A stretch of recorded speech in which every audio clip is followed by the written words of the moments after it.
This is Paul on the plane, and this is part 4 of our image analysis series of the Deep Space Climate Observatory, or DSCOVR, and its Earth Polychromatic Imaging Camera, or EPIC. This episode, number 7 in our Faking Space series, will serve as our mid-season finale. Yes, hard to believe, but we're already halfway through Season 1.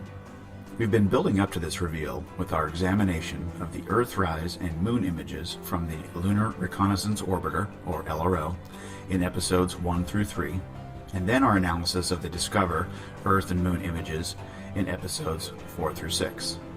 Episode 7 here will bring the first 6 episodes together and tie them up neatly with a bow. If you may recall, when we were examining the LRO images, any picture that contained the Earth had a neat little box around it, and we mentioned that would come into play later in the series, right? So, here we go. If you watched episodes 1 through 3, you'll remember this NASA website called Earthrise Reimagined.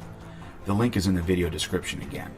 What I want to point your attention to is the date the Earthrise image was captured by the LRO, which, just as a reminder, is a satellite we are told has been orbiting the Moon for the last 8 years, and although the LRO experiences 12 Earth rises daily, this is only one of a handful of images it has ever captured of the Earth.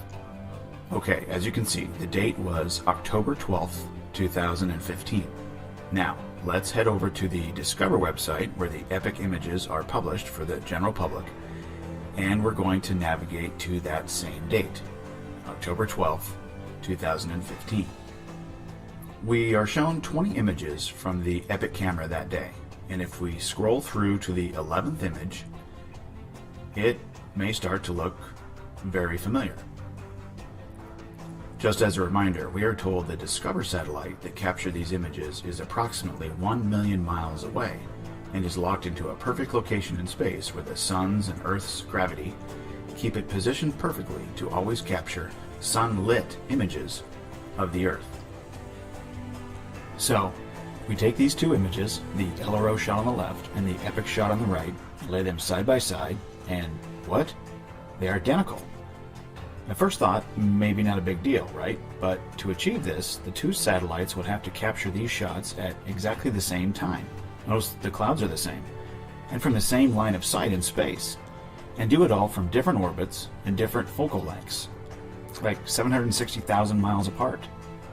If we take the EPIC image and tilt it like they did for the LRO image, and lay them side by side on the LRO image, you will notice both images have the same distances from the continents to the edges of the Earth, and the distance from the Earth to the edge of the frame on the left and the right are the same too. These shots being the same are impossible. And what are the odds that out of the few images the LRO captured of the full Earth over the last 8 years, that one of them was taken at the exact moment in time as the EPIC shot? Furthermore, think about this. The LRO image was captured from allegedly 239,000 miles away, and it is showing the Earth as being completely lit by the Sun, right? That means the Sun, and the DSCOVR satellite being locked into its position directly between the Sun and the Earth, was capturing images that day from 1 million miles away. Both were directly behind the Moon and the LRO at this point in time. Directly behind. If that were the case, why doesn't the Moon appear in any images from DSCOVR that day, October 12th, 2015? We should have another set of lunar transit images like the ones we analyzed in episodes 4 and 5. I think you guys are getting the picture now. There's only one logical conclusion if you compare both stories NASA is telling us here. The Earthrise image from the Lunar Reconnaissance Orbiter was taken from the DSCOVR series of images from that day, and a fake surface of the Moon was added. We proved that in episode 3. Colors slightly changed and published as if it were real. Same box size, same Earth size, two satellites supposedly floating out in space and at the same exact moment in time capture the same exact image, one from 239,000 miles away and the other from 1 million miles away. And the Moon is nowhere to be found?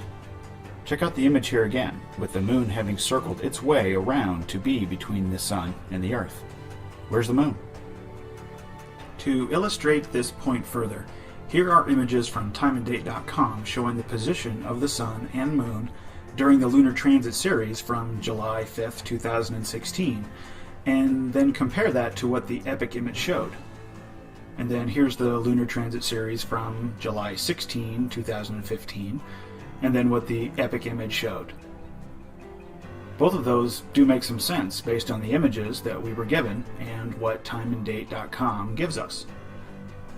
Now, if we punch in the date of October 12, 2015 into timeanddate.com and time it so that the sun is directly over Western Africa, like the LRO and the Epic images appear to have been taken from, you can see the moon should be right there in the Epic line of sight. If you think that the LRO was too low and was looking up at the Earth to get its shot, then the images would not have the same angle. Because the images from the two satellites are identical, both cameras would have to be around the equatorial plane, which means that the moon would have to be in the field of view of Discover. The Epic camera field of view is also quite a bit larger than the Earth's diameter, a few thousand miles on all sides. But hey, since NASA is removing all backgrounds, maybe they've been removing the moon from their pictures too. We are told that this is how the moon's orbit works, and you can see how small an inclination its orbit is around the Earth. Compare that to this NASA diagram showing the Epic camera field of view. We should have received a lunar transit series every month from Discover, and we should see the moon passing behind the Earth, approaching from one side and then appearing on the other side as it leaves the frame when it passes through the Epic field of view.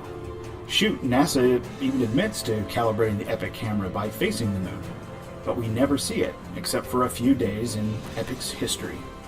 And it's allegedly sending us images every, 30 to 60 minutes from 1 million miles away. Here's a picture from what we are told is a geostationary satellite operated by the Japanese meteorological agency called the Himawari.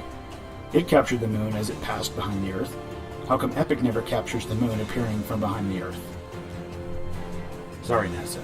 Your stories don't add up.